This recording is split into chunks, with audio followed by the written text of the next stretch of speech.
Hi, this is Lainey Cameron, and I am here with Sharon Dukett, who is going to be talking about her newest memoir, No Rules. Hi, Sharon. Thanks for joining us today.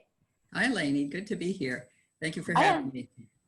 No problem.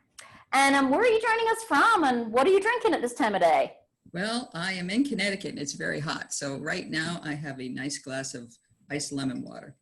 Nice. You're ahead of me. I have water, but no lemon. So let's talk a little bit about this book. This is just one example here of a quote from the book, but what I'm reading in the reviews, I actually went and read the Goodreads reviews yesterday, are words like brave and bravery and honest. And a few folks were even saying they were captivated by the story.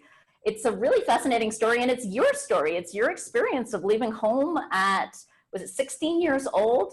I was And 16. joining the counterculture revolution in California. So what inspired you to want to write a memoir like this? Well, I mean, it was a big time of my life, and I began writing it about 40 years ago when I first started going to therapy.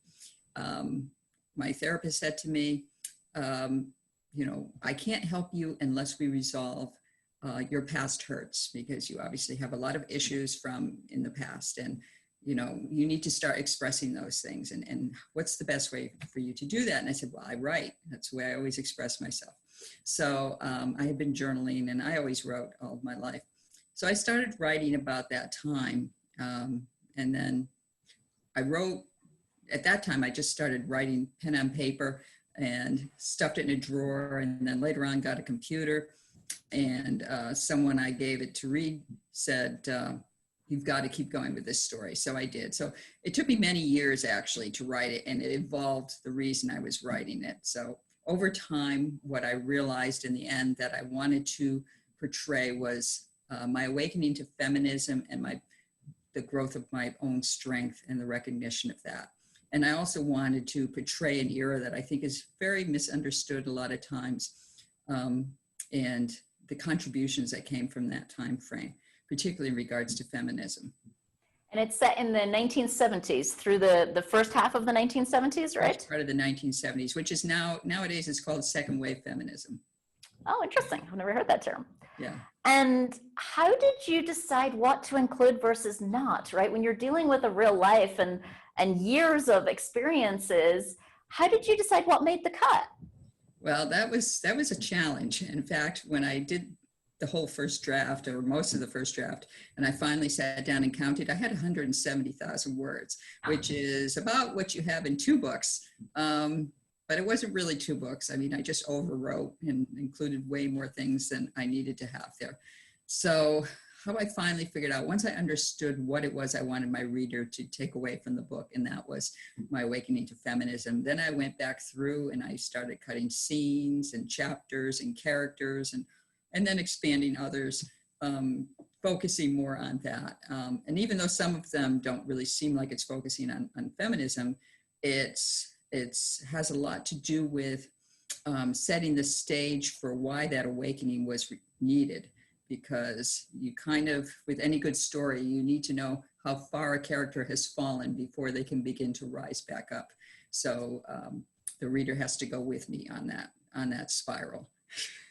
And I think that's why people are calling it a very honest book, right? Because you don't hide anything. It was a interesting time of sexual liberation in the United States, Right. and you don't write this book from a perspective, just based on the first half that I read, you're not writing it from a perspective of making yourself look good or bad. You're just writing it with a raw honesty of here's what I went through and what that experience of being there looked like. Exactly. Were there any pieces you were really happy stayed in, right? You had to bring it down from, like you said, almost twice the book to half the book, which is exactly right in the end. Right. Like, were there any pieces that you're so glad didn't get cut, that you're like, that piece is very important to me that it made it in? Well, there's many, but certainly the experiences when I first get to California and I begin to learn about, what it's like to have all this freedom to make my own decisions about things. There were some really bad times that came after that, and they needed to be there in order for people to understand about what I was experiencing.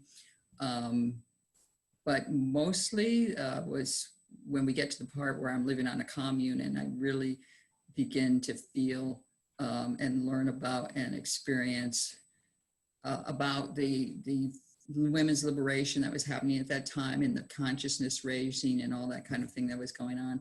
And I start to look back at my life and I see that here's where so many issues were coming from. So I needed all of that. And is there anything readers might not guess, having read this book, having enjoyed this book, about you or about that story? Well, if you didn't read the epilogue, you probably wouldn't guess that I ended up living a pretty traditional life.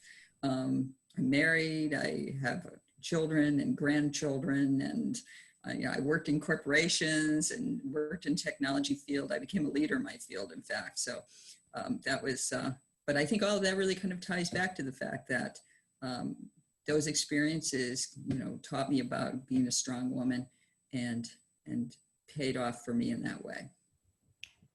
And what do you like to read? Is there anything you've enjoyed recently? I'm actually right now, I'm reading a wonderful debut memoir by Salima Nemoy. And she wrote a book called I Lost My Baby, a memoir of temptations, trouble, and truth. And she's writing about her life in the 60s and 70s also. Very different from my experiences, but very much I recognize the world she describes. And anybody who reads both my book and her book will see that world from totally two different angles, but you'll definitely see the connections and how all of us were living. Awesome, I'll check that one out.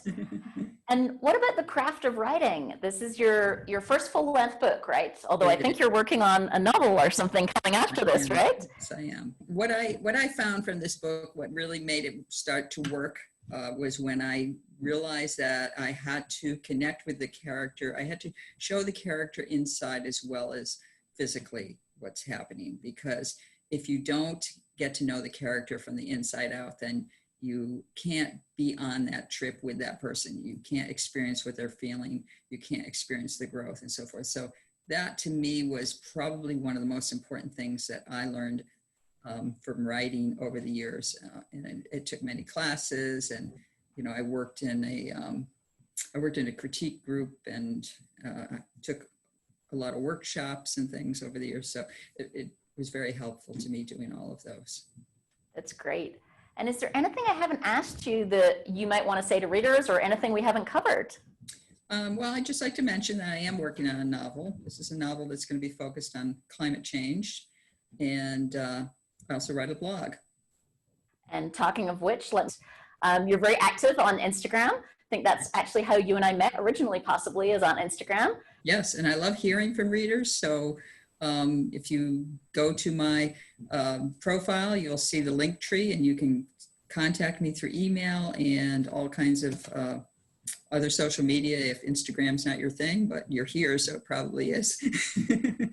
So. Well, thank you so much, Sharon, and I really appreciate you taking the time to spend and chat with me today. Okay, very nice talking to you, Lainey. Thank you.